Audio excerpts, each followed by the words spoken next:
Media. Oh my gosh, welcome back to Behind the Bastards, a podcast that you are legally required to be listening to in at least 4 U.S. states. 6 if you have a criminal record and are currently working through probation. Which 4? Which 4? Sophie, I don't have that information ahead of me right now. I was not prepared for a deeper bit than this. Oh, well, for some reason I know it's Idaho. That's because I am not a professional comedic actor, but you know who is, Sophie? Oh. Our guest today, Ed Helms. Ed, I mean, I don't need to introduce you. You've been on The Daily Show. You were a major cast member on The Office. You were in the Hangover movies. You've been in like a ton of things that I'm sure basically everybody watching or listening to this has watched. But today we're here to talk about your show, Snafu, which has just entered season 2. Thank you for coming on the show. I'm so psyched to be here. Your show is awesome, and thank you. This is going to be fun. I hope it better be. I wanted to say so Snafu season 2. You talk like your show. You talk about like major fuck ups in American history, and season 2 is about the raid on the FBI building in 1971 that revealed a huge amount of information about how the FBI was conducting clandestine operations targeting anti-war protesters and civil rights protesters. It's like one of the coolest chapters in American radical political history. And I thought you guys did a great job of breaking it down and bringing on some of the major players, talking through it. Yeah, thanks. We were incredibly lucky. It's a wild story, as you're getting at. Yeah. These citizens who were not at all professional thieves or criminals staged this incredible heist on the night of the Ali Frazier fight, which is very Ocean's 11. Yeah. We actually got Steven Soderbergh on the podcast to comment on that. But yeah, and they pulled off this elaborate heist. They broke into that FBI office in Media, Pennsylvania, stole every file, and then started leaking them to a very courageous reporter at the Washington Post named Betty Metzger. They kept it secret for decades. These documents led to the revelation of COINTELPRO, which basically massive, and demolished J. Edgar Hoover's legacy for good reason. And led to the church hearings, which is the only reason why we have any congressional oversight over the FBI, the CIA, the NSA, and all the other alphabet agencies. Like it was an incredible moment. Yeah, it's so amazing to me because like you couldn't do it. Like it was kind of the last moment you could have gotten away with something like that, right? Yeah. There just wasn't the kind of surveillance. There wasn't the kind of capability for it. And it was the kind of thing that a group of people was only going to get away with once before everything changed about how these buildings did their security. And they picked like this was the most important time to be able to get in there and get files like that. But it was also kind of the most important time to break into the FBI, an FBI building, and get a bunch of files. Yeah. Just a wonderful moment people should know more about. I think it didn't get as much attention. It doesn't get as much attention as maybe it ought to have because of how close it was to Watergate. But I think it's just as important. And the Pentagon files. And the Pentagon, right. The Pentagon papers. Both of which were giant Washington Post stories. This was Washington Post as well. And you're right. But what's really cool about this one is that it predates Watergate and the Pentagon papers by just a year or so. Yeah. It was all the same major players at the Washington Post, and in a cool way, this was the first time they really confronted the legal issues around publishing this kind of thing, and they decided to do it. And they had the Attorney General calling them saying, "Don't you dare publish these FBI files," and they did it anyway because it was newsworthy and it didn't compromise national security in any way. So I like to think this is what sort of gave Ben Bradley and the Washington Post brass the sort of like dry run that set him up to do the right thing for Watergate and really like, I don't know. Yeah, it started that kind of, there's this inertia and momentum behind actually like we're not just speaking truth to power, but like prying truth out of power's grasp and forcing it in front of the country. Yeah. Well put. Yeah. Yeah. And so today, I thought long and hard about what kind of episodes I wanted to talk to you about. And there's the guy that we're going to be talking about today is a fella who I kind of debated for several years whether or not we should cover, because he's a quietly important monster. He's somebody who, if we were just talking about like, the FBI overreach of the civil rights era, the anti-war years and whatnot, which was very much like a real authoritarian moment in our country's past. And we're currently confronting another. And the guy we're talking about today, Curtis Yarvin, is sort of the prophet of taking America down a completely authoritarian path. He is an advocate for changing this country into what is effectively a dictatorship. And unfortunately, he's a guy who's had a lot of influence in speaking to that. Have you heard of Curtis Yarvin before we started these episodes? No. I mean, I read a tiny bit about him yesterday, but that was... Yeah. That's fine. That is the case with most people who are not like actual followers of his philosophy. But unfortunately, you have heard of some of the people who are big fans of Curtis. Yeah. One of them is current U.S. vice presidential candidate and hopefully future nobody, J.D. Vance, who back in September 20th of 2021 went on the Moment of Truth podcast, run by the conservative organization American Moment, which is an organizational partner for the Heritage Foundation's Project 2025. In a wide-ranging interview, he accused his female classmates at Yale Law of pursuing racial or gender equality as, quote, a value system that gives their life meaning, and then said that value system leads to misery. At another point in the interview, he asked if certain groups of people, particularly those from Muslim-majority countries, can, quote, successfully become American citizens.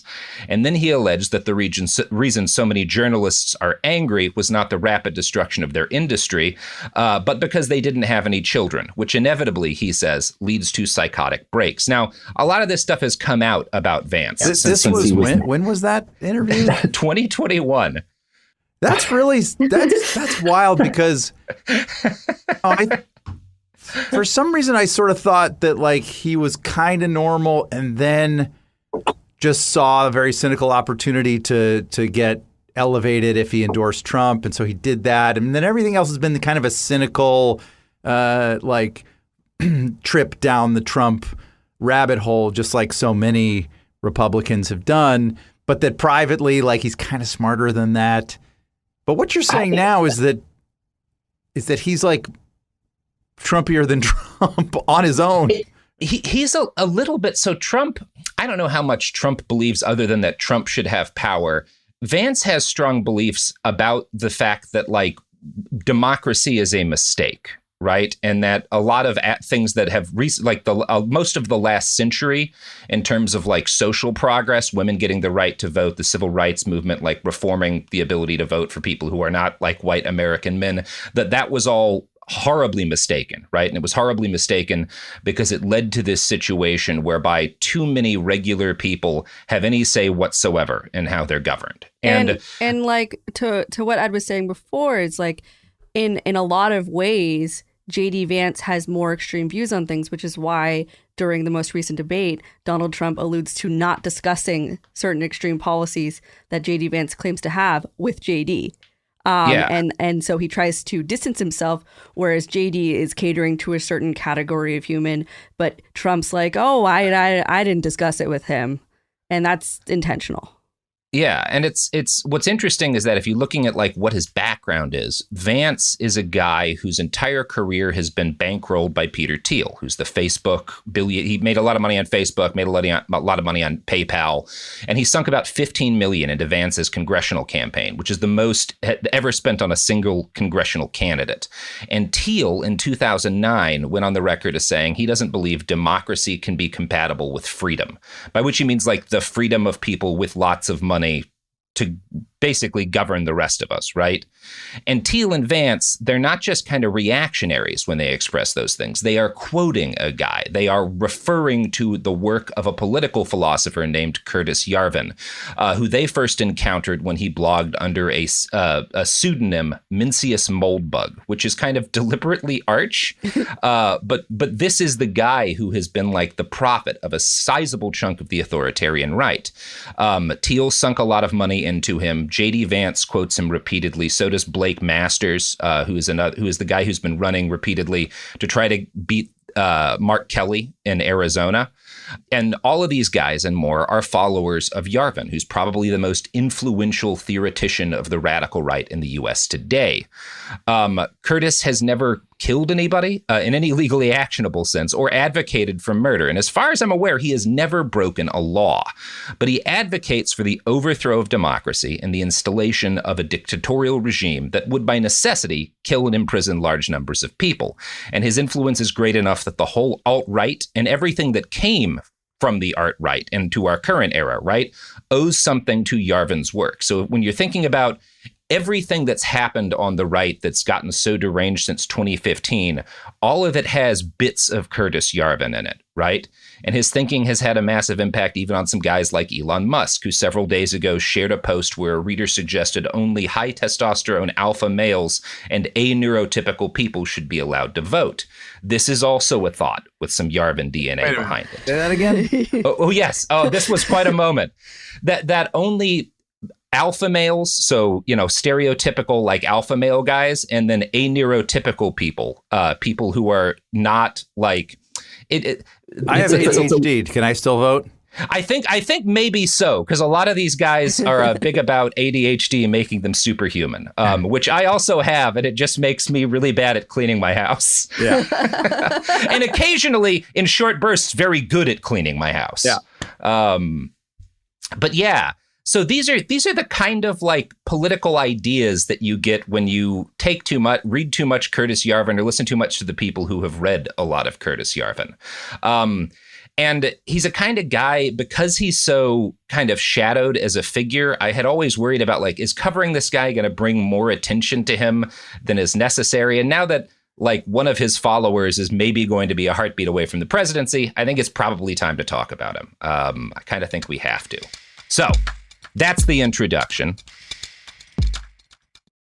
This is an iHeart podcast. Guaranteed Human. Hi, listeners. I'm Anna Sinfield, the host of the Girlfriend Spotlight, and I've got some great interviews coming your way. I'm also excited to tell you that you can now get access to all episodes of season 1, 2, 3, and 4 of The Girlfriends, and every single episode of The Girlfriend Spotlight 100% ad-free, and 1 week early through the iHeart True Crime Plus subscription, available exclusively on Apple Podcasts.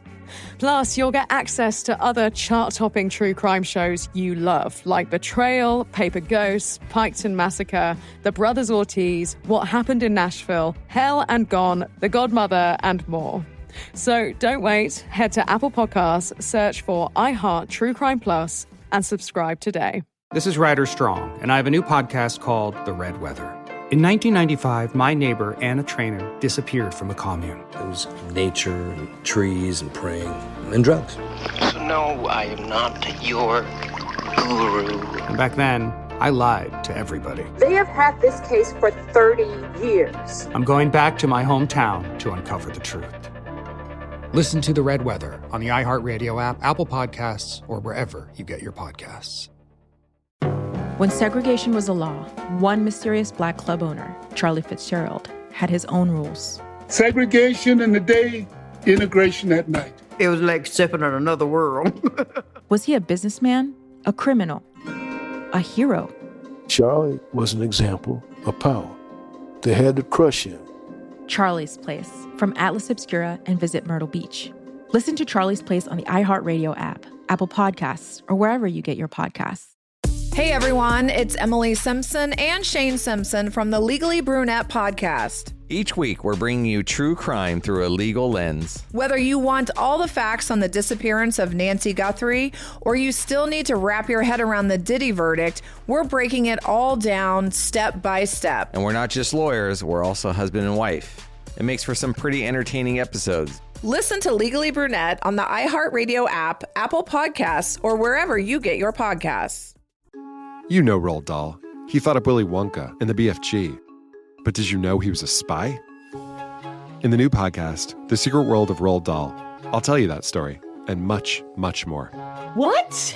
You probably won't believe it either. Was this before he wrote his stories? It must have been. Okay, I don't think that's true. I'm telling you, the guy was a spy. Listen to The Secret World of Roald Dahl on the iHeartRadio app, Apple Podcasts, or wherever you get your podcasts. Curtis Yarvin was born probably in Brooklyn in 1973 on about June 25th of that year, likely. His normal wiki doesn't give a birth date, but Google's AI summary bot does, and it seems to be basing this on a bio of Yarvin in another wiki, which seems to pull from earlier versions of the original. It's like this AI slop stuff. So the gist of it is, I don't know his actual birth date, right? I'm just trying to remind everyone not to trust AI summaries that various search engines give you, because most of them don't have actual sources behind them. Like most radical intellectuals, Yarvin was born in a place of wealth, comfort, and high social standing in his own society. His parents are highly educated. His dad had an Ivy League degree and worked for the U.S. government as a foreign service worker. His mom was a WASP from Westchester County, the daughter of a prominent lawyer, and entered civil service herself as an adult. Yarvin today describes the social class of his birth as Brahmin, referring to the highest caste in Hindu society. And he does this because he thinks that inequality is a fundamental and immutable thing, right? People are unequal fundamentally, and so any sort of social stratification in society is justified by that. And he's drawn to descriptions from other cultures that harken back to other fixed hierarchies. Sorry, it's justified by its inevitability. Right, exactly. Like, people are genetically, some people are better than others. They're more intelligent than others, higher IQ than others. Therefore, we are justified in leaning into that. Yes. Presumably. Yes. And in fact, yeah, we have a moral because responsibility. That's a separate thing. Like, its inevitability is maybe that's a fixed condition of human existence, but leaning into it, exacerbating it, that's just a arbitrary choice. Yeah. It's this idea that, like, and it's also this belief that, like, something like intelligence is one thing, right? Like, intelligence is a number, and if it's higher, you're smarter, as opposed to, like, well, you can have an IQ of 180, but if your car breaks down, the guy who knows how to fix your car is a lot smarter than you in that moment. That's how I tend to think about intelligence, as opposed to, like, this objective thing. Like, is a farmer smarter than a finance bro in New York City? Well, when it comes to, like, making stock choices, maybe. When it comes to growing food, certainly not. Like, I don't know. I think that's a better way to look at it. It's a weird thing. Like, just the existence of something is then it makes it okay to then wherever it falls on the spectrum of good and evil, because it exists, it is therefore okay to do and heighten. Yeah, like murder. Murder is bad. Murder happens. It's a fundamental part of the human condition that people get murdered and murder one another. Therefore, yeah, absolutely.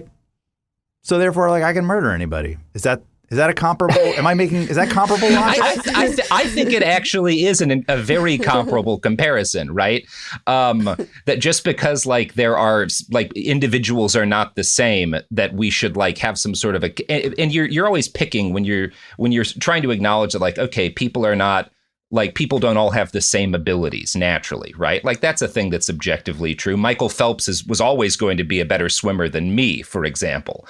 But we don't base our society based on who's best at swimming, right? Yarvin is basically saying, there's one thing that I actually value when it comes to the ways in which people are different from each other, and it's a very specific kind of intelligence that correlates to how I think I'm intelligent, and that's how we should stratify society, right?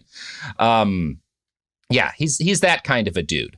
And I also kind of think it's interesting to me that he's so obsessed with this idea of like identifying as a Brahmin, because in Hindu culture, Brahmins are the castes that like traditionally were most involved in the priesthood and religious instruction. And it is like a very closed loop system, right? The caste system traditionally. But that's not the kind of system that his family succeeded in. His dad was like a member of the U.S. Foreign Service and became pretty highly placed in the government. But his dad wasn't born into that role. He was the son of Jewish American communists who like came to this country, and he had to like fight to make a place for himself in the higher rungs of society, which is a very clear example of like mobility and the fact that we have a reasonably open society that allows for some mobility, which he doesn't want to exist. I always find it interesting when guys like that, you can see a clear example of like, oh, well, you only have what you have because our society allows for mobility. Wait, so where's he from again? Brooklyn? He's from around Brooklyn. Okay. Yeah. Because there's also a Brahmin social class in New England. Yeah, and I think the he's referring to Boston his Brahmins, right? Yeah. But that's not what he's talking about.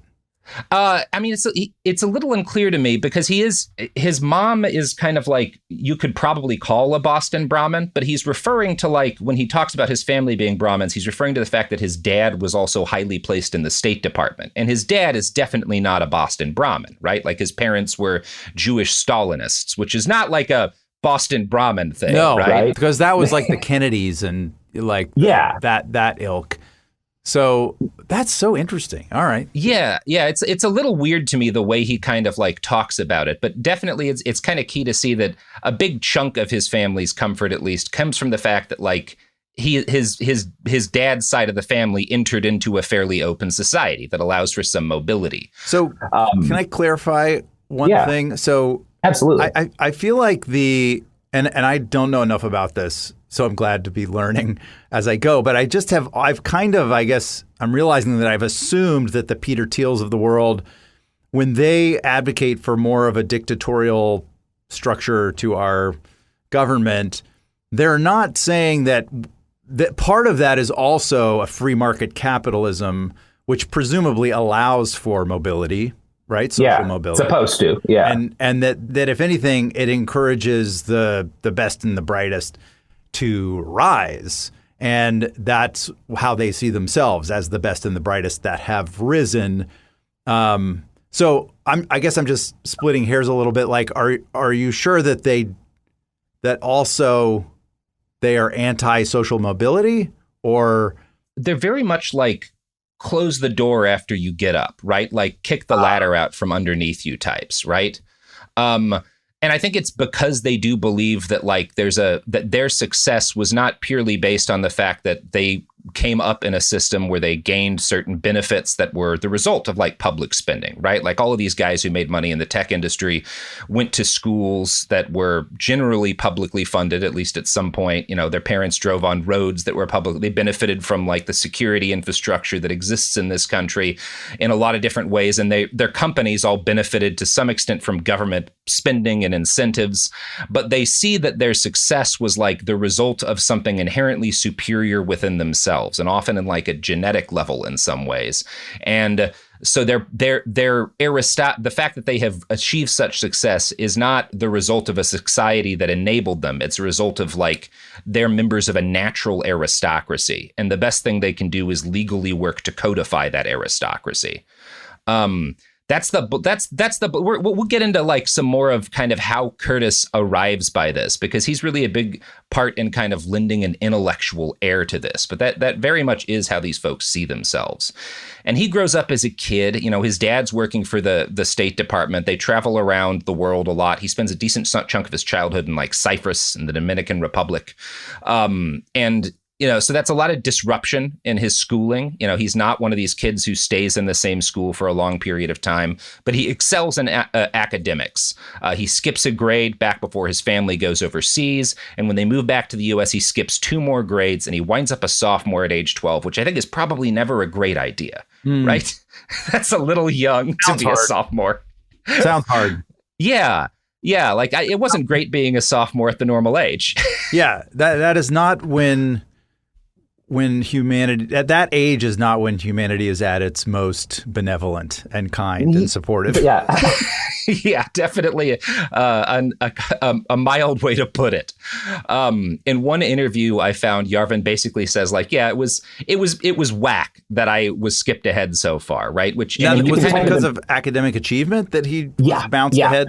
Okay, so very bright kid. Very bright kid, very good at specifically the kind of academics that the schools reward. And you can kind of read between the lines that he was the recipient of a decent amount of bullying, right? And that's especially, I think it actually might be a little less common for kids in school now, but even if you didn't get skipped ahead in school, high school has a lot of bullying in it. So I'm not surprised. We're about the same age, he and I, and yeah, that was, there was just like good old hazing, all the gross, horrible, traumatic stuff. Yeah. Yeah. I'm thinking through some fun memories that I have myself right now. Right. So it's one of those things. You could read a lot into that to kind of the guy that he becomes. But also, I think we all kind of went through a version of that. So maybe it's not super useful to theorize too much about what it meant to him. But what does definitely mean a lot to him is that in the late 80s and early 90s, he becomes one of the first online people, right? This is back before most people know there's an internet. So he is an early adopter. I think 1989 is when he first starts getting online regularly. Wow. And And this is the precursor to the internet that we know. And he's spending all of his time in a place called Usenet, which, if you remember, web forums is kind of like the first web forum, right? It's for you Gen Z kids, it's TikTok without any videos or hot people. And everyone has very strong opinions about Star Trek, audio equipment, or race science, right? It's an interesting place to be. Yeah. Yes. Race science was they were just getting it. It was like 4chan or these sort of dark corners of. Yeah, there was actually a white supremacist terrorist group in the late 80s that robbed banks, stole a bunch of money, and then donated a bunch of it to other Nazi groups that spent it buying computer systems to link up different white power groups so that they could share information. And, there's evidence from as early as the mid 90s of them talking about going into places where you can find fans of stuff different kind of sci-fi media who might be socially isolated and try to push propaganda onto them. So that actually does go back pretty far. Wow. And, it's hard to say, I don't know we don't know entirely what Yarvin got up to when he was on Usenet. To some extent, that's a bit of a black box, but his favorite board was a place called talk.bazaar. And I've spent some time trawling the Usenet archives for talk.bazaar, which you can find still. Bazaar. Talk, that's the names of there's different talk boards, and one of them is the bazaar, right? Okay. And it's kind of fun. Yeah. I think it's where I would have spent time if I had been a little bit older. It's the first place where you would find internet humor, right? The kind of stuff you eventually you would see on boards like Something Awful, and then 4chan, and now all of Twitter culture, right? So it's inside jokes and memes and what we now call shit posting, right? And Yarvin is one of the first generation of shit posters. And he says this of his time on Usenet. It was a decentralized system, and more importantly, it had this amazing form of admission control because everyone on it was an engineering student or worked at a tech company or something. So critically, it's not an open platform. The only people here are to some extent involved in academics, involved in the tech industry, and very smart, right? In 1985... Just to get access to it at that time. Yes. You had to have, you had to be in, So they're the elite in a way, right? And that's how he comes to see them. And Yarvin is definitely part of that elite. In 1985, he'd entered a Johns Hopkins study for mathematically precocious youth. And then he had started taking classes at Brown University. Even at this early stage of development, he showed a distinct interest in authoritarian leaders, and just as critically, in being very wrong about them. In 1991, he wrote in a discussion on Usenet, "I wonder if the Soviet power ladder of vicious bureaucratic backbiting brings stronger men to the top than the American system of feel-good sound bites." Now, given that the USSR collapsed the next year, not a great prediction. Yeah. Wow. This is so this is like you should have had Rainn Wilson on this episode because you're describing Dwight Schrute. Yeah. He's got more than a little bit of that, right? Like a precociousness and a sort of very specific kind of brilliance and a preoccupation with like stern leadership. And 100, and can you just imagine Dwight just telling everybody that he entered a Johns Hopkins study of mathematical precocious youth? That would be brought up constantly. By the way, if there is one way to guarantee you're going to get your ass kicked on a playground. So true. So true. With precocious mathematics. You're not even going to get out the first syllable of precocious before they start swinging. So while he is at college, Yarvin shows minimal interest in the humanities. He only takes 5 undergraduate courses in these subjects, focused on history and writing. Where is he in college now? Brown is where he starts at college, right? And he graduates in 92. He goes on to be a grad student in a comp sci PhD program at Berkeley. And his goal at that point is to enter the tech industry, right? Which is just starting to really explode as the internet. This is kind of the immediate precursor to the big .com boom. And as he moves from high school to college, and then from college to grad school and starts flirting with big tech, he continues spending his time online, exploring his first political ideology. And he is initially a libertarian. And I want to quote from a profile Joshua Tate wrote about Yarvin for a book on the radical right. Quote, engineers like Yarvin are typically sorted through competitive academic programs, which they consider analogous to the competition imagined in a libertarian society. Their world is rational, rule-bound, and solvable. Within the subculture, computer software and hardware are the dominant metaphors for society. Such thinking dovetails with the ironclad assumptions about human and market behavior of the Austrian School of Economics, led by Ludwig von Mises. Tech culture's systems focus also accords with libertarianism's concentration on efficiency and solving government. And so he's one of these guys who, number one, comes to think, I've been sorted into this natural aristocracy based on my skill that I've earned. And the world around me, he sees, seems so chaotic, but the computer systems I'm working with are so sensible and ordered. And the companies that I am, interested in all seem to be so much more efficient than the government. Couldn't we fix the government if we made it more like a computer program and more like the tech industry, right?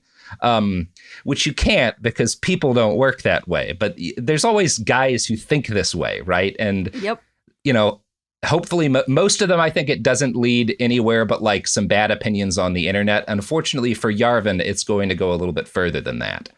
Speaking of disastrous ideological conclusions, who's never had any of those? Our sponsors. Allegedly. Almost 30 years together, 4 kids, and some of reality TV's most unforgettable moments, we know a thing or two about living life out loud. We're taking you behind the scenes in our new podcast, Between Us, with me, Heather Dubrow. And me, Terry Dubrow. Between Us isn't about perfect lighting or curated Instagram grids. It's the unfiltered, behind-closed-doors conversations you wish you could eavesdrop on. Equal parts smart, funny, and a little bit scandalous. Every week, Heather will bring you an unapologetic take on the headlines, the trends, and the cultural moments everyone's texting about. And Terry will deliver insider beauty, health, and wellness insights you won't find on TikTok. Together, we'll tell the stories, spill the secrets, and share the hacks that keep life, marriage, and everything in between feeling fresh and fun. We may live in a gated community, but there's zero gatekeeping here. And plenty of did they just say that moments? Listen to Between Us on the iHeartRadio app, Apple Podcasts, or wherever you get your podcasts. Segregation in the day, integration at night. When segregation was the law, one mysterious black club owner had his own rules. We didn't worry about what went on outside. It was like stepping in another world. Inside Charlie's place, black and white people danced together. But not everyone was happy about it. You saw the KKK? Yeah, they was dressed up in their uniform. The KKK set out to raid Charlie, take him away from here. Charlie was an example of power. They had to crush him. From Atlas Obscura, Rococo Punch, and Visit Myrtle Beach comes Charlie's Place, a story that was nearly lost to time. Until now. Listen to Charlie's Place on the iHeartRadio app, Apple Podcasts, or wherever you get your podcasts. Segregation in the day, integration at night. When segregation was the law, one mysterious Black club owner had his own rules. We didn't worry about what went on outside. It was like stepping in another world. Inside Charlie's Place, Black and white people danced together. But not everyone was happy about it. You saw the KKK? Yeah, they were just dressed up in their uniform. The KKK set out to raid Charlie, take him away from here. Charlie was an example of power. They had to crush him. From Atlas Obscura, Rococo Punch, and Visit Myrtle Beach comes Charlie's Place, a story that was nearly lost to time. Until now. Listen to Charlie's Place on the iHeartRadio app, Apple Podcasts, or wherever you get your podcasts. I'm Anna Navarro, and on my new podcast, Bleep with Anna Navarro, I'm talking to the people closest to the biggest issues happening in your community and around the world. Because I know deep down inside right now, we are all cursing and asking, what the bleep is going on? I'm talking to people like Julie K. Brown, who broke the explosive story on Jeffrey Epstein in 2018. These victims have been let down time and time again for decades and decades and decades by local law enforcement, by federal law enforcement, by administration after administration. The Justice Department, through, I think we counted 4 presidential administrations, failed these victims. Listen to Bleep with Anna Navarro as part of the My Cultura podcast network, available on the iHeartRadio app, Apple Podcasts, or wherever you get your podcasts. Usually on This Podcast Will Kill You, we talk about the diseases, infections, and biological threats that can make us really sick. But right now, we're doing something a little different. We're stepping back and looking at what the human body needs to keep going. When you consider what we know about sleep in humans, there's one rule that comes out. We are predictably unpredictable sleepers. We're talking about why sleep works the way it does, why our bodies don't follow neat rules, and why modern life makes rest so hard to come by.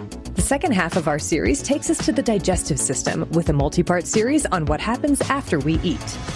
Okay, I just have to say that all of my favorite words apparently are digestive words. Sphincter, peristalsis, duodenum. It's fascinating, it's funny, and it matters so much more than you think. Episodes of our new series run from January 20th through February 17th, with new episodes every Tuesday on the Exactly Right Network. Listen to This Podcast Will Kill You as part of the Exactly Right Network on the iHeartRadio app, Apple Podcasts, or wherever you get your podcasts. So, we're back. Right.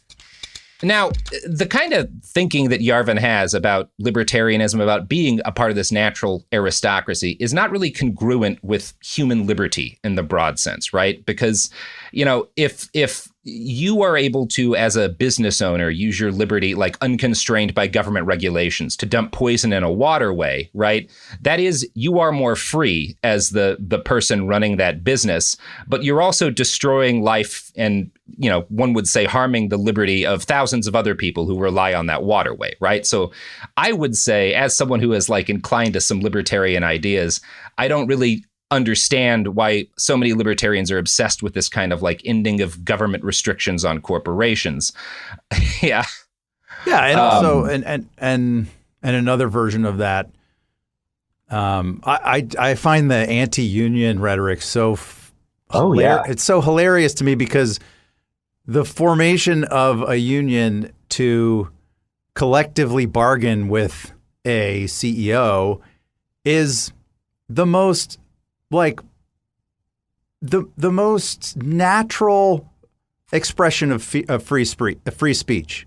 It is. Yeah. It is. Yeah, absolutely. It is such a natural and so to be like, you know, free speech. I'm a constitutional, you know, libertarian or whatever, and then also in the same breath be like unions should be illegal.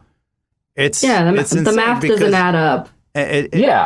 Unions a natural growth and a natural oppositional force to exploitation. Yeah, and I think they also very objectively increase the amount of freedom, right? Like if you're kind of looking at it that way, when people have a way to band together to oppose a much larger, more powerful, a more moneyed interest, then they have more agency, in their lives, right? Like that's definitely how I look at it. And I will say, Yarvin, he actually is pretty good at not getting lost in this part of the discourse, right? Because he drops this idea that liberty is a value in any way, shape, or form pretty early on. Like, he's not one of these guys who preaches libertarianism because he thinks that it's, or because he's trying to convince people that it's somehow better for human freedom. He's someone who just kind of drops the idea that there's any value in human freedom pretty early on, right? So there's no point in paying lip service to it, which is at least more honest than a lot of these guys. Now, the major pivot point, which leads to him dropping his libertarian trappings and embracing this more authoritarian belief system, hinges on the place that he was and kind of remains his mental home, which is the early internet. The old days of Usenet were a simulacrum of what is today Yarvin's ideal society. As I stated before, back then you couldn't post unless you were someone with a degree of skill, money, or access to a large institution. And so you would only get new users in any large amount every September when you get new college classes of kids who would get onboarded and start posting, right? And so for a few years, every September, the internet would be annoying for a while all these newbies came in who don't know the social mores, and they would have to get acclimatized, right? But there were always more old heads, people who had been there a long time, to keep the new people in line. And there was this natural hierarchy based on age and technical skill. And then one year, late 1993, Usenet opens up to anyone with an internet connection. And suddenly you have what people call eternal September, right? It's never ended since 1993 because there's not been any kind of guardrails to block new people from coming on after that point. This is, it's an important moment in internet history. It's a catastrophic moment for Curtis Yarvin, right? And the mental impact this has is key to understanding him. In one interview with Tablet Magazine, he complained, "You had this sort of de facto aristocracy that didn't know it was an aristocracy, and then it fell apart." These are all big Lord of the Rings guys, so I'll use the Lord of the Rings analogy. They talk about this the period of time when the elves ruled everything before Sauron had his big war, right? Before the breaking of the world. That's eternal September that ruins this kind of more noble golden age and brings about this dirty, grubby age of men. So I'll take your word for it. I'm not a Lord of the Rings guy. I mean, I respect it, but I just don't have that level of knowledge. So. I do. I'm wearing a Lord of the Rings hat right now. Can back that claim. All these guys are big. J.D. Vance, his company, his venture capital company was named after one of the rings in the Lord of the Rings. Peter Thiel's surveillance company is named Palantir from the Lord of the Rings. So this is very much the language that they all speak. So funny. That's also one of Stephen Colbert's obsessions. And I wonder if they might find common ground and have a fun chat on that subject. I'm certain they could have a chat about it. I think Colbert would probably be kind of horrified of some of the things that they're referencing. And they're like, you named your company after this thing that is specifically a device that only the evil wizard uses. Oh, okay. Yeah. But I don't know. That would be an interesting conversation. So I think this period of time, this kind of collapse of this what he sees as a natural aristocracy, is key to understanding why Yarvin comes to hate democracy, right? Because it kind of ruined his internet playground, the first place where he ever felt that he fit in, right? That's sort of what I see as the moment of his coming to hate this kind of idea of any kind of democratic society. Now, if you're going to claim that you and your friends on the internet back in the day were the aristocracy of some long lost utopia of logic, that invites people to look at what you were posting on the internet back then. And I've looked at some of Yarvin's old posts, and Socrates, he wasn't. He does seem to have spent some of it writing comedy for a hacking and DIY media collective called the Cult of the Dead Cow. This is where we get to the weirdest connection here, because if you've heard of the Cult of the Dead Cow recently, it's because Beto O'Rourke was also a member. Yeah, rings a bell. Yeah. So he and Beto have a very strange connection to each other. Now, the Cult of the Dead Cow was like a complicated thing. It's one Reuters article I found describes it as the oldest group of computer hackers in U.S. history. I think that oversells how cool Yarvin's involvement in it is, because I think they were also like a media collective. So they put out like pieces of writing and whatnot. And I think that's mostly what Yarvin's involvement was, right? And the best evidence I have of what he was writing for them is a satiric piece of badger-human hybrid erotica, which I think might hold a little bit of evidence of his future interest in race science, although it's hard to say. Do you want to hear some of his badger-human hybrid erotica? Hold on, let me get some lube. Love me for my genes, says Antonio, kneeling. If you cannot love me for myself, you must love me for my genes. I've never told anyone this before. I've always kept it to myself. I have always let them think it but an accident of cruel nature that I have white hair on my cheekbones and a thoroughly disreputable looking nose. But the fact is that I am part badger on my father's side. So I don't know. I don't know what to say about that. I know it's a joke. It's a bit, right? I don't think it lands. Maybe it was funnier back in the early internet, although maybe the bar was just a lot lower there. It feels like there's some context we're missing. Like, just I'm digging hard for some benefit of it out here. Like, so am I. It just seems like there was some inside joke about badger fucking or something that we're not, that was sort of like came before this. This has to be part of a dialogue that we've lost pieces of over the years, right? It is like about 2 pages of like badger erotica.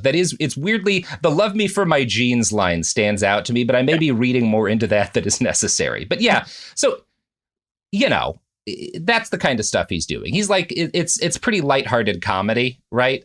Or it's at least attempting to be. So he's not, as far as I can tell, on like the serious hacking side of what the Cult of the Dead Cow is doing at this period of time. Now, Yarvin weathered the fall of Usenet, and not long after the Eternal September began, he dropped out of Berkeley for a job at a tech company. He started flirting with the specific strains of more authoritarian, money-centered libertarian ideology, as opposed to like, you know, the old school guys who actually like, you know, really were pretty focused on human liberty. I think kind of the last dregs of those guys are, you saw like Penn and Teller would be a great evidence of that, right? Like that kind of libertarian was a lot more prominent back then. And he's sort of, Yarvin is sort of right on the edge of the folks who got a lot of money in the tech industry and started getting angry that like they have to still pay taxes to keep the roads up, right? That's kind of where he moves into. And Yarvin is eventually going to kind of come out of that as a monarchist. And it behooves us to look at how that happened. Now, there are some signs of his ideological turn in another short story he wrote for the Cult of the Dead Cow, the year after that Badger story in 1994. This piece is titled The Bishop, and it opens with the lines, "No one has come into the cathedral in some time." It's about an old bishop who exists out of time in a moldering cathedral that no one has visited in years. And at one point, Yarvin, possibly describing himself, writes, "The bishop is a man of logic. Unlike many older people, he is unwilling to repaint the world he sees around him, to make it a more comfortable place in which to live. He recognizes unpleasant facts. Indeed, he delights in them, for in the act of recognition, he finds proof that his faculties have not decayed to that state of contented oblivion, which he believes a sure precursor to death." And this is kind of noteworthy in part because the term cathedral is going to be really important for Yarvin. He's going to come to use it as a term to refer to the news media, the political establishment, and academia, right? Everyone who annoys him, right, is the cathedral. And this is sort of like the evil regime that he's going to set himself to the task of destroying. And this is how a lot of these guys think. It's why there's so much focus. It's why guys like Vance spend so much time attacking schools, attacking like professors in academia. It's why there's so much hatred of journalists, right? These are the people who, in his eyes, are invested in propping up a clearly dysfunctional, failing society, right? And so you have to destroy the cathedral in order to build anything new. That's what he's going to come to believe, right? In the early 2000s, the dot-com bubble bursts. And at some point after that, Yarvin wound up with several $100,000 as the result of a buyout of a company he worked at. So not enough to retire, but enough to sit around and really think about what he wants to do next. What year is this?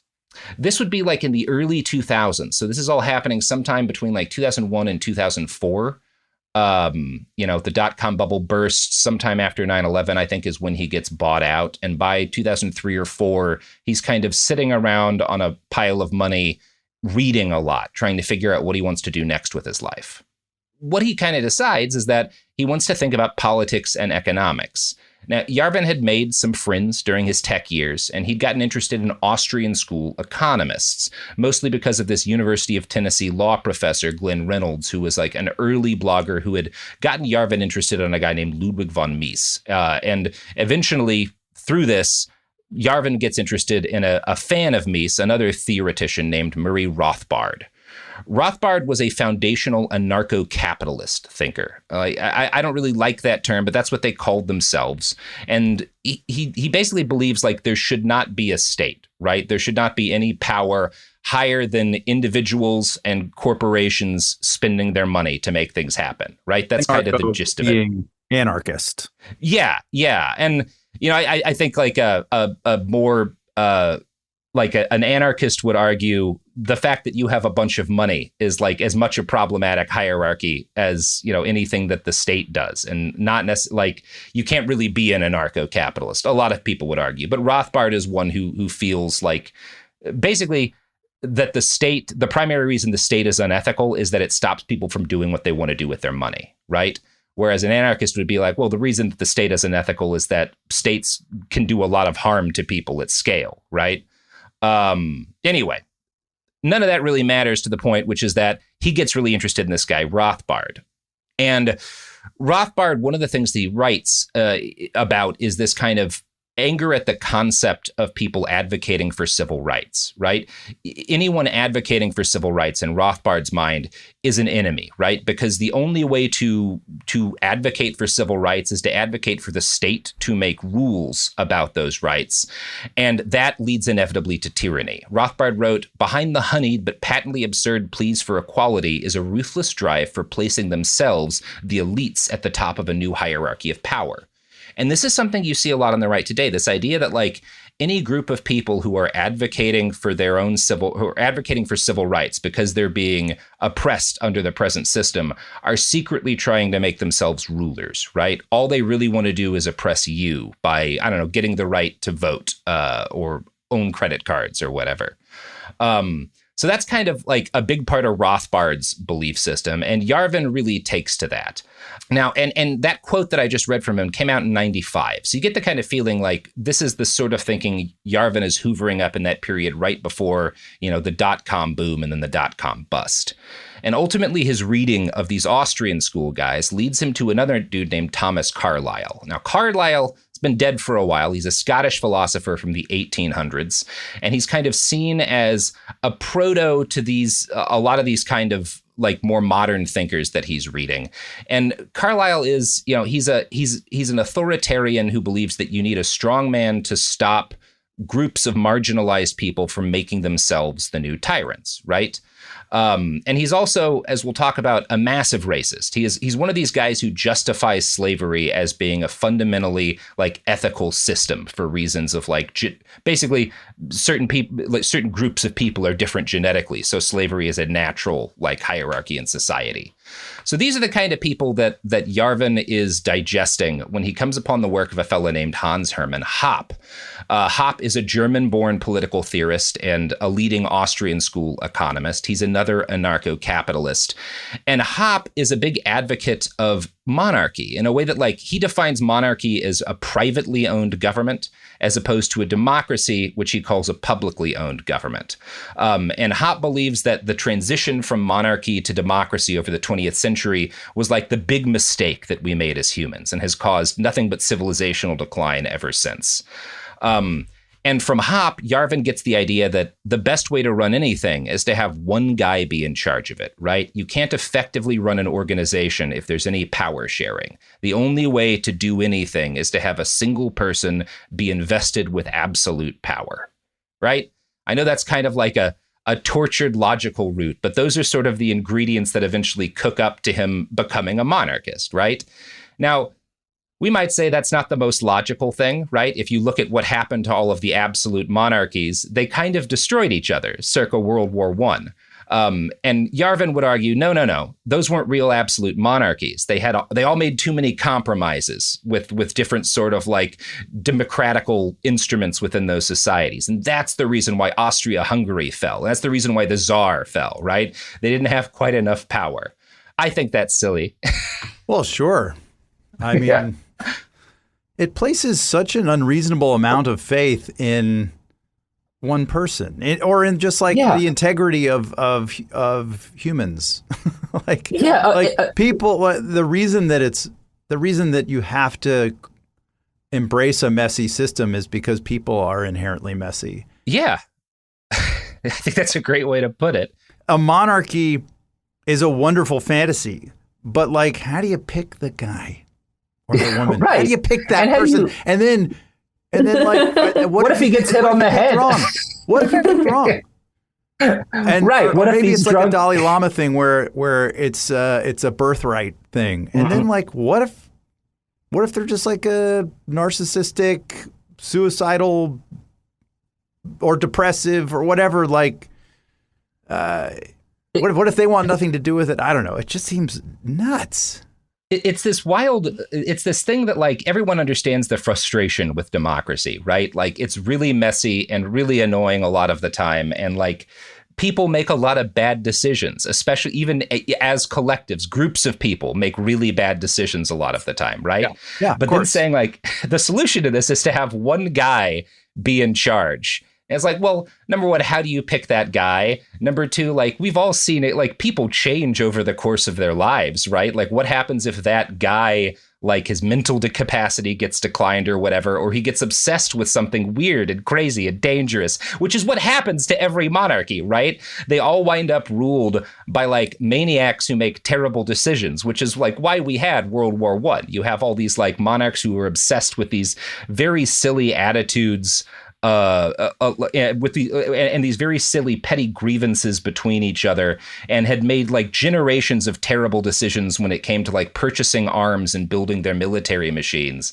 And like it just turns out that the bad decisions of one guy are certainly not like any less catastrophic than the bad decisions of like groups of people, right?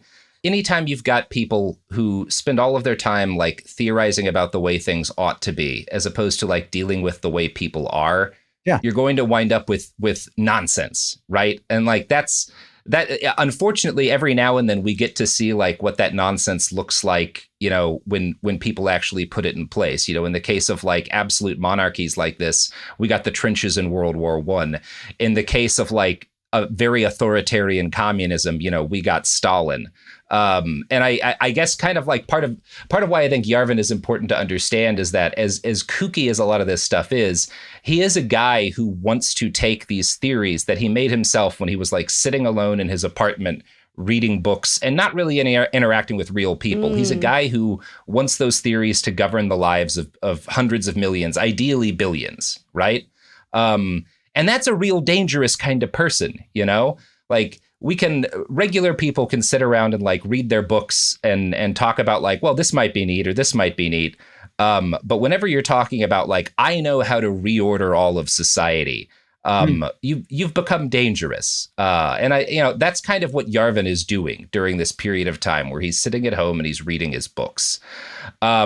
So the kind of the system that he pulls out of this period where he's just like reading everything he can get his hands on is that a monarchy is the ideal kind of system of government because it's the best at maximizing long-term profits within a society, because monarchs have to think long-term, right? They can't be destructive in the short term like, you know, leaders in a democracy are, because they have a limited term limit. You know, maybe they only care about benefiting themselves. A monarch wouldn't act that way because they have no desire to destroy their own property. And again, I would point you back to World War I. Yeah. We could talk about like the Saudi royal family too, right? Entirely propped up by oil. Or whoever. Roman emperors. Like literally most of the monarchies that have ever been have like collapsed as a result of the fact that that's also an inherently destructive thing. You know, some of that just comes down to human nature, but he does try to deal with this, the fact that monarchies clearly don't work the way that he thinks that they should. And he thinks that a big part of the issue is that they all make too many compromises, right? All of these monarchies that collapsed around the turn of the century had allowed some democratic elements into society. And they had allowed that because there were revolutions, right? People like occupied Vienna for a period of time in 48. Like there were a bunch of like socialist uprisings in the middle of the 19th century. And as a result, a lot of these absolute monarchies introduced reforms, you know, and he sees those reforms as this was like a terrible step that ensured their demise, as opposed to like, well, the absolute monarch chose to make those reforms because they could not hold on to power otherwise. But again, there's never a perfect logical consistency with guys like this. Can I ask a question? Yeah. So like if you're an absolute monarch, are you delegating anything?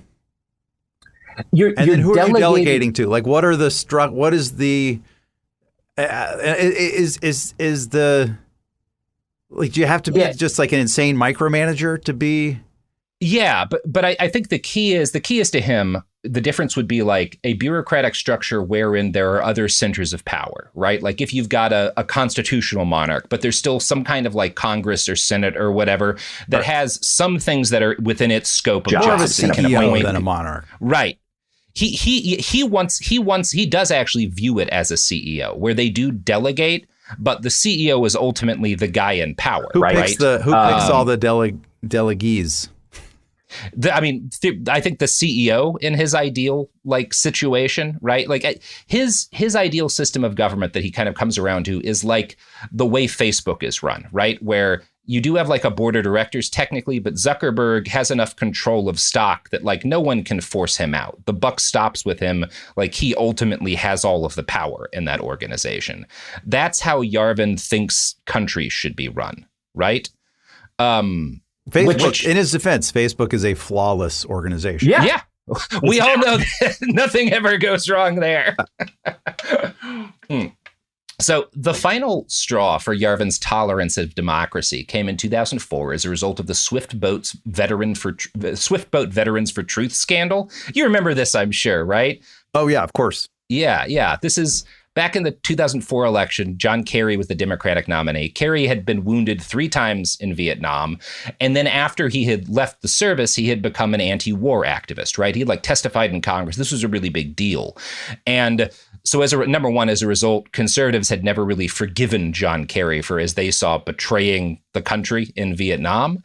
And also, obviously, like Bush was running on the back of 2 wars that he had gotten the country, and Kerry had been against those. So there was this like pretty hideous conflict, and the way that a lot of folks on the right chose to, like, particularly those within Bush's campaign, chose to respond was by arguing and bringing up, people who had served in Vietnam who claimed that Kerry had lied about his service, right? That he hadn't really done the things he'd done, that his Purple Hearts were essentially like due to exaggerations. And none of this was true. And in fact, like when journalists actually talked to people who had served with Kerry, they're like, no, he was like a very good soldier who was wounded repeatedly doing his job. But the propaganda campaign largely worked, right? Mm. And Yarvin, critically, he bought the propaganda campaign, and he was angry that the media, in his eyes, worked to protect Kerry, which proved that it was fundamentally evil and allied with academia and what people now call the deep state, career government employees, operating this sort of shadow government that really ran things, right? His attitude is that because John Kerry didn't suffer enough from the Swift Boat scandal, that means that the whole media complex in the United States was corrupt and needed to be destroyed, which is a crazy thing to lead you to that conclusion. It's interesting to me because this guy really does, he tries to portray himself as this like dark philosopher, this like esoteric, almost political madman. But when you get right down to it, he's like your crank uncle who's angry about John Kerry on Facebook. Well, also the swift boating, it's a weird thing to it's a weird thing to take from that whole chapter of American political history because swift boating worked. Yeah, and the media, by the way, took the bait and just like amplified the story and if they tried to protect Kerry, which I'm sure a few journalists probably wanted, certainly individuals, they failed. Yeah, they really it didn't failed. work. Like that's like, and that's how I would say is like, I think if you're saying what happened, the swift boating thing is why I lost faith in the media, that's reasonable, but not for the reason he did. Right. Yeah. But anyway, that's where he goes. Right. Speaking of the shadow government that really runs things, that's who all of our sponsors are affiliated with. Allegedly. Almost 30 years together, 4 kids, and some of reality TV's most unforgettable moments, we know a thing or two about living life out loud. We're taking you behind the scenes in our new podcast, Between Us, with me, Heather Dubrow. And me, Terry Dubrow. Between Us isn't about perfect lighting or curated Instagram grids. It's the unfiltered, behind closed doors conversations you wish you could eavesdrop on. Equal parts smart, funny, and a little bit scandalous. Every week, Heather will bring you an unapologetic take on the headlines, the trends, and the cultural moments everyone's texting about. And Terry will deliver insider beauty, health, and wellness insights you won't find on TikTok. Together, we'll tell the stories, spill the secrets, and share the hacks that keep life, marriage, and everything in between feeling fresh and fun. We may live in a gated community, but there's zero gatekeeping here. And plenty of did they just say that moments? Listen to Between Us on the iHeartRadio app, Apple Podcasts, or wherever you get your podcasts. Segregation in the day, integration at night. When segregation was the law, one mysterious black club owner had his own rules. We didn't worry about what went on outside. It was like stepping in another world. Inside Charlie's place, black and white people danced together. But not everyone was happy about it.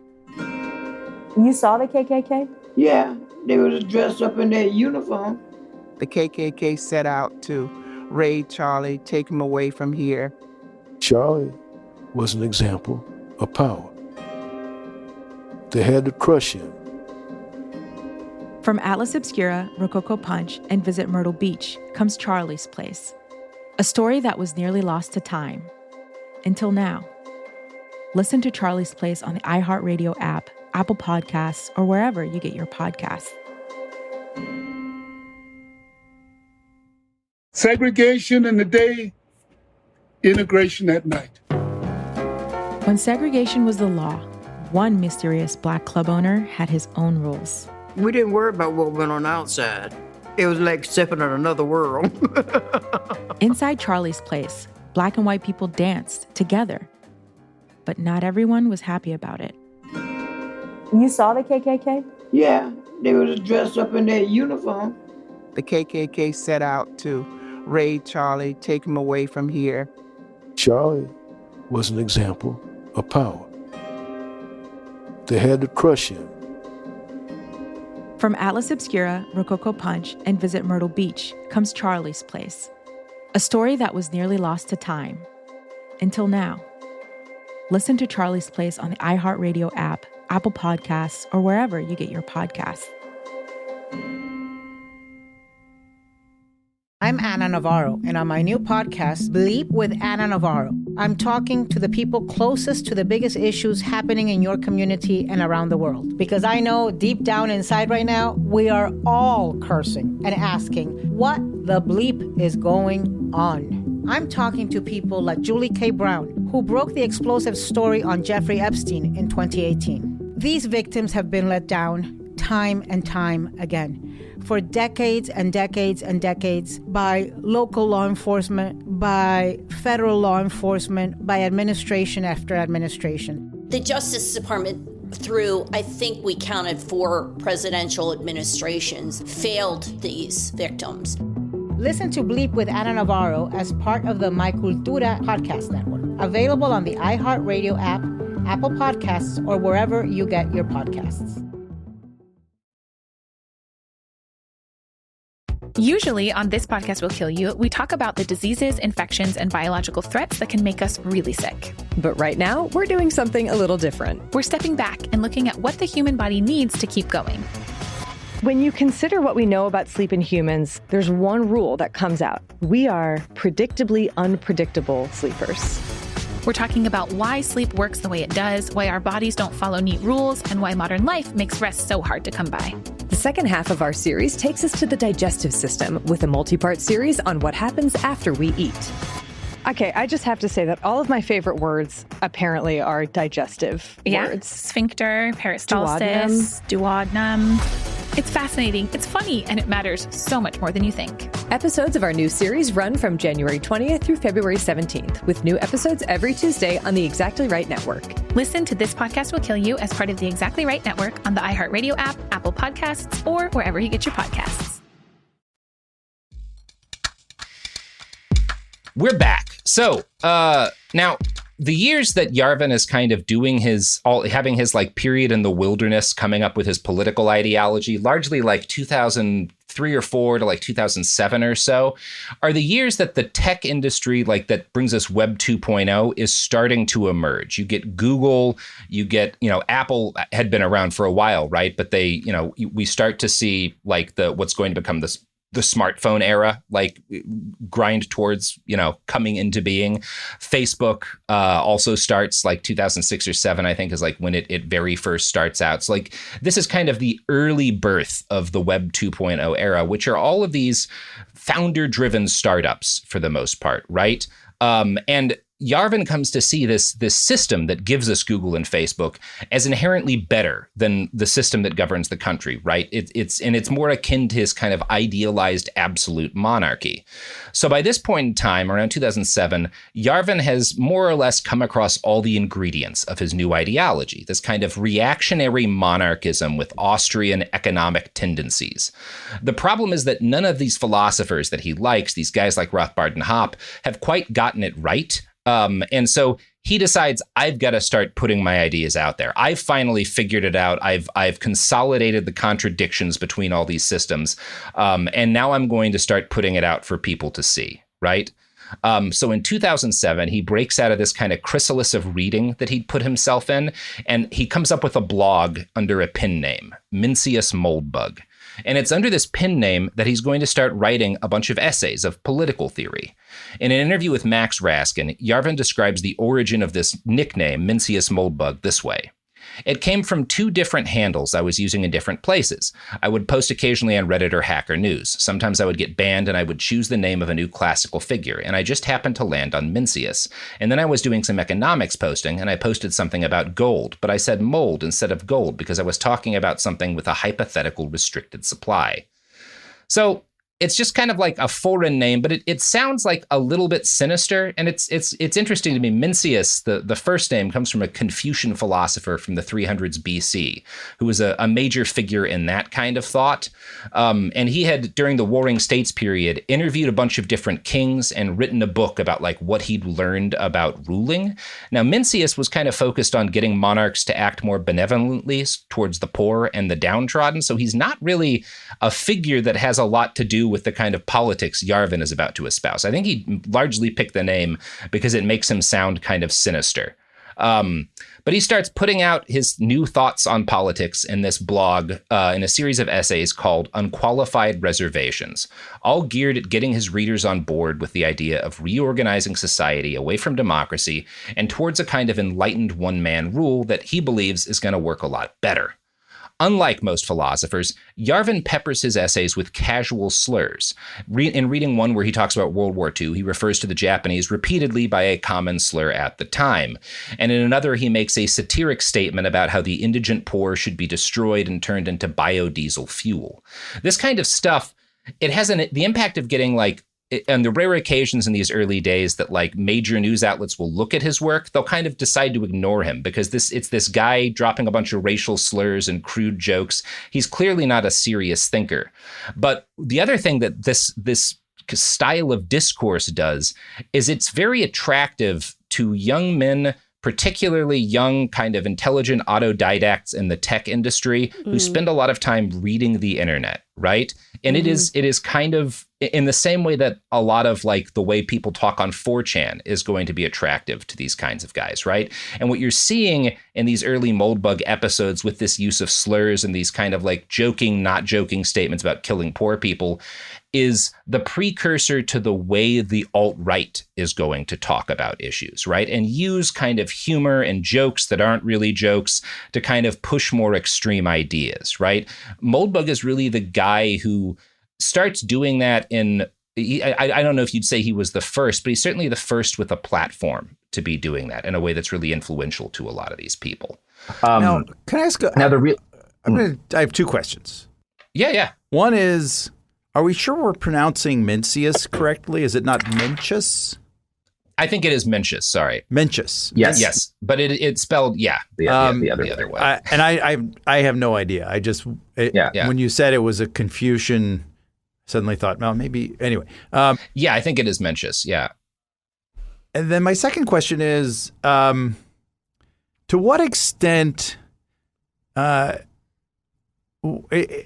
find the humor aspect of this fascinating because it raises the possibility, or I guess my question is like, where on the spectrum of like just kind of like very mendacious and angry person who wants to reshape the world versus like all the way to the other end of just being like a really giddy shit stirrer gadfly who just wants to throw crazy ideas out there and get a reaction out of people the way like 90% of Twitter is. Like where on that spectrum is he? Because it does sound like there's like churning up poor people to create biodiesel is it's a tasteless joke. It's like a Thomas Swift, or it's like a Jonathan Swift type joke, right? Like, it could be construed as just like trolling, right? Right. Well, I think that's kind of the key point. So, like, what you're talking about is like the term we use for it is shit posting, right? And Yarvin is very much a shit poster, right? But he's also using that as a tool where he understands that this is how young men particularly talk on the internet. And it is something that inherently, if you're talking this way, if you're engaging this way, you have more credibility with them than, people who are trying to be more respectable, who largely, like this chunk of folks, doesn't think highly of, right? These these traditional sort of like intellectual elites, academics and journalists and the like, they have a lot of disdain for, but they trust someone who communicates like them. And so by using these kind of like, by basically peppering in sort of trolling language in these very serious articles arguing for anti-democratic politics, he makes himself credible to them. And there's also a sense that because he's including some of this stuff that is a lot racier,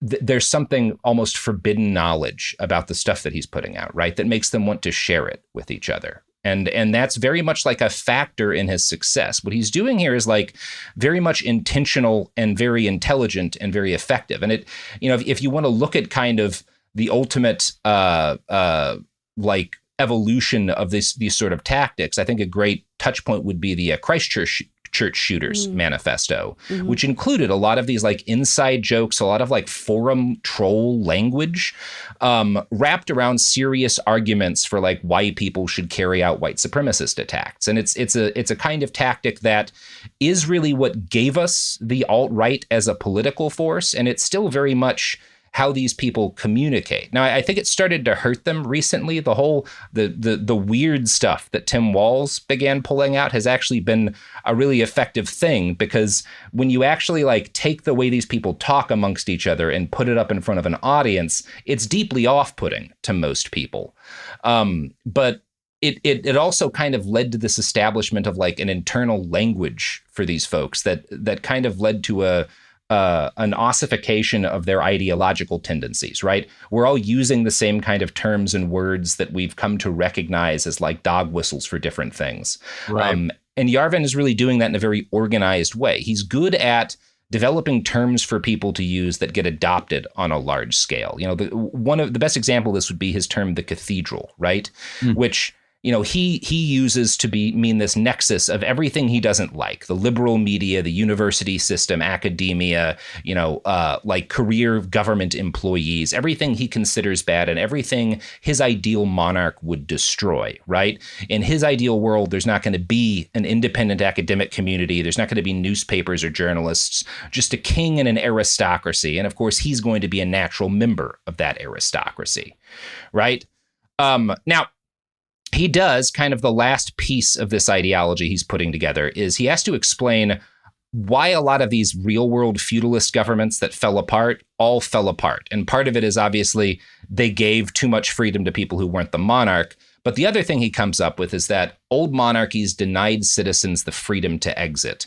And so in this ideal world, he supposes, countries will be small, like the size of a city in most cases, and they'll compete with citizens who would have the freedom to leave, right? So it's fine. Now, there's a lot of questions that aren't answered here, like how do you make a society like function that way in a world as interconnected as ours? How do you stop, you know, one monarch from repeatedly taking over other? Like, how do you stop? Why wouldn't they use force? Why would people just let valuable subjects leave? How do people leave if the monarch can stop them from taking their assets out? All of these things that like would be actual problems if anyone tried to do this sort of thing. Like, there's not actually an answer to this, but like that's kind of his idealized version of a society, is a bunch of small monarchies all over the world that people can theoretically leave and move between the way people leave companies and go to work for other companies. So like, you know how much everybody loves work? That's how the whole government should be. That's it. That's wild. I hadn't thought of it as on such a small scale. Here's another question. Like in the same way that like a company will have a board that can like oust a CEO, or like is there any stopgap measure for like a disastrous leader? No. Or if someone, like, let's say someone has like a brain-eating worm. Yeah, right. But they are showing no symptoms when they are appointed or ascend to the monarchy. But then over the next 5 years, they become like absolutely batshit crazy. Is there any stopgap there? The only stopgap he builds in is the idea that, well, theoretically, if the ruler's bad, everyone would be able to leave, and then their system would collapse. Right? It's that thing.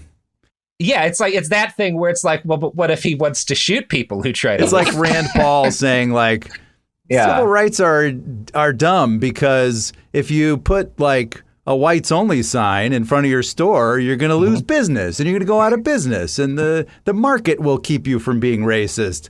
Meanwhile, like, it didn't back when people did that. Yeah, back when people did that, it didn't work until the laws kicked in. Yeah. No, and it's this weird mix of like naivete and like starry-eyed thinking. That to a degree, I think he's just kind of being dishonest with the naivete. Like, he knows any state like this would just be a dictatorship, like enforced through violence, right? But that's what he wants as long as he's a part of the aristocracy. And he's just kind of built in this, well, people would just leave if they didn't like it, because he has to have some answer for it, right? But I kind of think he knows how ugly a system like this would be in practice. He's just more or less fine with it. Right. Now, the last kind of ingredient to the ideological system Yarvin is cooking up is, of course, racism. And I want to read a passage from an article in TechCrunch about Yarvin and his followers and how they are, quote, obsessed with a concept called human biodiversity, what used to be called scientific racism. Specifically, they believe that IQ is one of, if not the most important personal traits, and that it's predominantly genetic.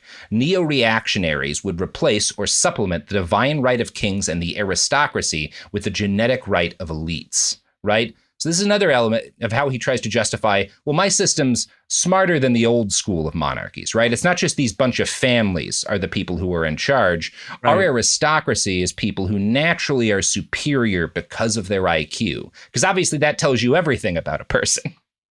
Right. Emotional IQ? Are we? Yeah. Is he talking about emotional IQ? No.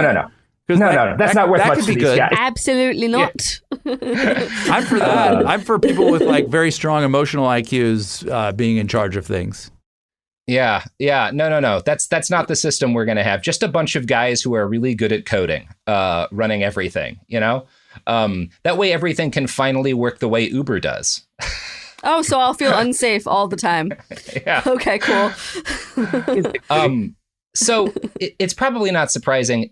Moldbug's theories take off among specifically a lot of Silicon Valley young men, right? Who are excessively online. And it also starts to take off. He begins being spread by a lot of like far right folks on the internet in kind of the mid-aughts who find his work and share it amongst themselves. It's just 2 years after Moldbug starts his blog that Peter Thiel gives a speech about democracy being incompatible with liberty. And Thiel starts putting money Yarvin's way. Right? He's probably the number one guy sending money towards Yarvin, he backs a tech company that Yarvin starts, and he's just generally sort of like his early sort of moneyed backer, right? And Yarvin kind of as a result, he starts getting shared almost like people are like handing out drugs to each other. Like we want to keep this on the down low. You don't want like too many people to know publicly that you're reading Moldbug. But like, have you read this latest article? Have you checked out this blog? Right? And he starts getting invited to give talks. And he starts saying things in these talks, like speeches at these schools to these conservative clubs and the like if Americans want to change their government, they're going to have to get over their dictator phobia. There's really no other solution. And that's kind of the thinking that is going to lead directly into the alt-right and its embrace of Donald Trump. Yarvin is one of the key ideological pieces there. He is building a bridge that is eventually going to lead to how a lot of these people think about what Trump should be, right? It's part of why there's a lot of this joking, not joking talk about wanting Trump to be like a god king, right? It's a lot of these guys who are knowingly or unknowingly parroting thoughts that kind of came initially into the right from Yarvin. And yeah, that's part one. And part two, we're going to talk about like how he actually gets connected to politics and kind of where we are today with this guy. But yeah, how are you feeling, Ed? I'm a little rattled. It's dark stuff, right? Yeah. That's the right reaction. Mm-hmm. What happens if he is like in the court, the high court of this monarch, and gets a stomach flu and throws up during a ceremony of some kind, and is like sent to a dungeon for the rest of his life at no fault of his own. Which is a very reasonable expectation of a monarchical system. And so is he then sitting in the dungeon saying, it's still the best. This is still the best. This is still the best system. I don't think he thinks that could happen, because I think he doesn't believe something that you and I believe, and that I think most rational people believe, which is that like power corrupts. So like, even if you are not the kind of guy who would throw people in a dungeon, when you become king, just the fact that being a king is deranging, right? Having that kind of power, you will eventually get used to exercising it and doing things like punishing people who just annoy you. And we know that this happens because we have a lot of examples of like when people are made dictators, how folks who were at least more normal at one point become like more violent and dangerous to be around, right? Like this is a very well documented thing that comes with power. And I think he doesn't believe that fundamentally, because he thinks that power naturally accumulates in natural systems of elites, right? So it can't be bad for them. Or I suppose an argument might be, well, if I started to see those tendencies in the leader, I would then go to a different monarchy with a better leader. But what if it's like, what if you're the first one? What if you're the first example of that monarch? Of the guy going crazy? Yeah, of a guy going crazy. I think it's also like a failure. These guys all consider themselves historians, but they don't study history in any kind of like rigorous academic fashion. And like every time I hear this argument about, well, people would just leave, I think about like what happened to Jewish people in Nazi Germany, where if they wanted to leave, the state would take all of their property effectively, right? Some people did get to leave, but they didn't get to take their assets with them, right? Like theft was a part of the system. And it's a thing that a state operated by a single man with absolute power and a grudge can do. And there's no reason in his system that it wouldn't happen to anyone trying to leave a bad, CEO king, right? But I either, again, he's just not bringing this up because he doesn't care about the people he thinks this would happen to, or he just isn't read enough on the kind of history that's actually relevant to how a system like this would work in real life. That's what I would kind of suspect. Yeah. People have tried this, Curtis. Yeah. Which he may very well be fully aware of and just kind of trying to do a little sleight of hand here, right? Because he's more or less fine with who he thinks would be the people targeted unfairly in this system, which is like, he's one of these guys who is annoyed with the left and progressives, right? He hates social justice and advocates for social justice. So if those people get targeted, he doesn't have a problem with it, I think part of it's just not believing you could ever be the victim of the system you seek to put in place, right? Which, statistically, you want to look at like what happened to the early Bolsheviks after the Bolshevik Revolution. Most of those guys did live to retirement, right? And you want to talk about like the first generation of Nazi street fighters. A lot of those guys didn't wind up retiring either. Anyway, Ed, let's retire for this episode until part 2. People should check out your podcast, Snafu. Season 2 is out now. And yeah, we'll be back on Thursday. All right. See you then. Behind the Bastards is a production of Cool Zone Media. For more from Cool Zone Media, visit our website, coolzonemedia.com, or check us out on the iHeartRadio app, Apple Podcasts, or wherever you get your podcasts. Hi, listeners. I'm Anna Sinfield, the host of the Girlfriend Spotlight, and I've got some great interviews coming your way. I'm also excited to tell you that you can now get access to all episodes of season 1, 2, 3, and 4 of The Girlfriends, and every single episode of the Girlfriend Spotlight 100% ad-free, and 1 week early through the iHeart True Crime Plus subscription, available exclusively on Apple Podcasts. Plus, you'll get access to other chart-topping true crime shows you love, like Betrayal, Paper Ghosts, Piketon Massacre, The Brothers Ortiz, What Happened in Nashville, Hell and Gone, The Godmother, and more. So don't wait. Head to Apple Podcasts, search for iHeart True Crime Plus, and subscribe today.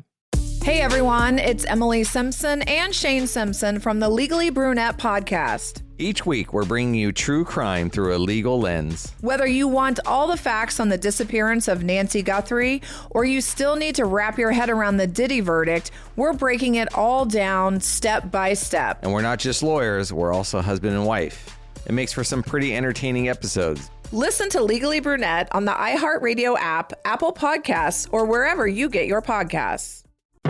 When segregation was a law, one mysterious black club owner, Charlie Fitzgerald, had his own rules. Segregation in the day, integration at night. It was like stepping on another world. Was he a businessman, a criminal, a hero?